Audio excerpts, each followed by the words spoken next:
प्रणाम स्वामी जी। स्वामी जी, पहले भक्ति करनी चाहिए या पहले काम, क्रोध, लोभ, मोह को छोड़ना चाहिए? बेटा, बात ऐसे है, अगर आप ये सोचते हैं ना कि काम, क्रोध, लोभ, मोह, राग, द्वेष, विषय, विकार ये सब कुछ छोड़कर भक्ति करें, तो शायद हो सकता है कि आप अगर काम छोड़े ना तो आपको अहंकार पकड़ ले।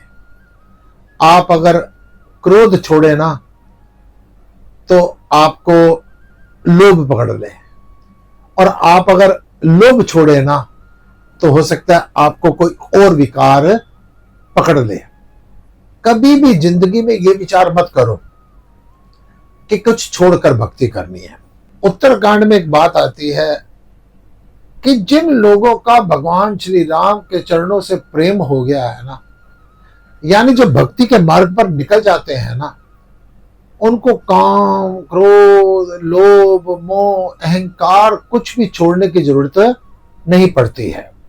सब कुछ उनका अपने आप ही धीरे धीरे धीरे धीरे सब छूटना शुरू हो जाता है। जिस आदमी का भगवान में प्रीति बढ़ जाती है, उसके किसी के साथ भी विरोध समाप्त हो जाता है। उसके मन में आता है, फूलों में तू तो कांटों में कौन, गाय में तू तो कुत्ते में कौन, सज्जनों में तू तो दुष्टों में कौन, राम में तू तो रावण में कौन।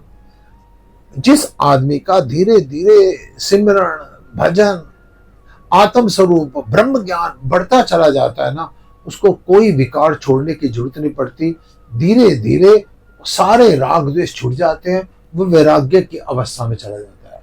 वो हरि व्यापक सर्वत्र समाना, वो कण कण के अंदर भगवान का दर्शन करता है, और उसका किसी के साथ भी फिर ईर्ष्या और विरोध नहीं होता। वो कहता है, किसको कैसर पत्थर मारूं, कौन पराया है, शीश महल में हर एक चेहरा अपना ही दिखता है। जो लोग भक्ति तो कर रहे हैं लेकिन उनको अभी किसी में बुराई नजर आ रही है, बुराई उसमें नहीं है, अभी आपके नजरिए में बुराई है। अगर जो भगवान का भक्त है वो किसी से भी ईर्ष्या कर रहा है तो इसका मतलब अभी भक्ति दृढ़ता नहीं है, भक्ति में मजबूती नहीं है। क्योंकि जिस आदमी के जीवन में प्रभु का नाम आ जाता है वो सब में परमात्मा देखता है। कोई उसका विरोधी भी होता है ना तो उसमें भी प्रभु का रूप देखता है कि अगर मेरा विरोध हो रहा है, या तो मेरे को इस गलती को निकालना है, या मेरी पेशेंस बढ़ा रहा है, या ये मेरे को और सुधारने की कोशिश कर रहा है। क्योंकि कबीर साहब ने कहा है, निंदक नियरे राखिए, आंगन कुटी छवाए।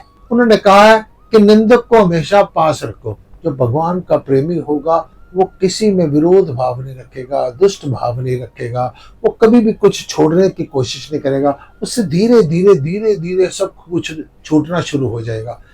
भगवान की शरण में कुछ छोड़कर मत आइए, केवल भजन शुरू कीजिए।